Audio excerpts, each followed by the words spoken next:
Welcome back to the channel here on Crusader Shorts. Today we're going to discuss the narrative possibilities of Star Wars Episode 8, more specifically my theories on what will happen in the next film. With the upcoming release of Episode 8, which we now know is called Last Jedi, at the end of this year, I thought it'd be appropriate to try and make some predictions on what will happen. So without further ado, let's get into it. First of all, with the fall of the Starkiller base, common sense would tell us that there must be some new planet with the purpose of being the First Order's new base of operations. Whether we will see the return of Jakku, which I believe we will, there must be a new planet that will be the new residing place of Supreme Leader Snoke. At the end of Episode 7, Snoke requested Kylo Ren to finish his training and to come with him, and of course we know that Snoke was a hologram within the Starkiller base. This means Snoke is already residing on a different planet, giving orders to his fleet and apprentice.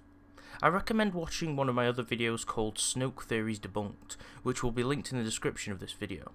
In that video I talk about the most popular of Supreme Leader Snoke theories and work to debunk all of them. I believe the new planet in Episode 8 will be an ancient Sith planet, or some area containing the remnants of the new Galactic Empire Age of Sith, perhaps ruins of the Death Star, although they are rumoured to be mostly under the sea and floating in wild space. If the new planet is indeed an ancient Sith planet, this means that perhaps Snoke is as ancient as the planet itself. It would be really interesting indeed to see another ancient Sith planet like we did with Malachor that was made canon in Rebels recently. I believe we won't just see a new planet, but we will of course also see the reasoning behind the title's name, The Last Jedi. I have a few theories, different theories, that could be the meaning behind this title. First of all, we must break down the meaning.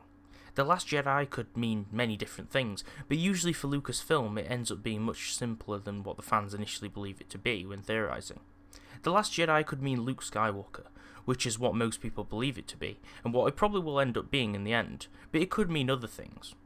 For example, at this point, we are sure to a certain degree that Rey is either the new chosen one or the one who will become a Jedi under Luke Skywalker's protection and training. Perhaps in the upcoming film, Luke will be slain at the hand of Snoke, or even Kylo Ren himself, mirroring the Obi-Wan Kenobi defeat at the hands of his apprentice Vader. However, Kylo Ren is also powerful, and could actually be the mirroring of the chosen one Anakin Skywalker, as he has very strong ties to his grandfather in the new Star Wars lore. Although Disney claim not to be too heavily invested in recreating the narrative of the original trilogy in the upcoming films, perhaps a similarity in the sense that the original apprentice of the older generation of Jedi, Kylo, will kill his master, allowing Rey to step forward as the Last Jedi, who will defeat Kylo in the end, who will then be redeemed. On to the next and main theory, Luke Skywalker as the Last Jedi. From the ending crawl of Episode 7, or The Force Awakens, it could be apparent that Luke is the Last Jedi. However, my theory on this is a bit more complex. If we look at Star Wars Rebels and the development of a different Jedi, Ahsoka Tano, who was once a Jedi at the end of the Clone Wars, we can come to an understanding that by the timeline of Rebels, she is no longer a Jedi, but something else. Perhaps Luke Skywalker could now be something similar. After his apparent failure with Kylo Ren and his new Jedi Academy as it were, perhaps he has become something else like Ahsoka did, or maybe Luke is the Last Jedi, we'll have to see. Another theory, this one is not my own however, is that the Last Jedi, more importantly the Jedi word in the title, is plural. As a Jedi and multiple Jedi use the same word, it can be singular or plural. This theory suggests that there are more Jedi out there who survived the Jedi Purge and other events and might still be out there. There are characters in Rebels such as Kanan Jarrus and Ezra Bridger, who we haven't yet seen their ending fate, although I don't think a crossover is appropriate as Rebels doesn't really seem to be reaching its end anytime soon. These are my theories, as well as the last theory being a fan theory.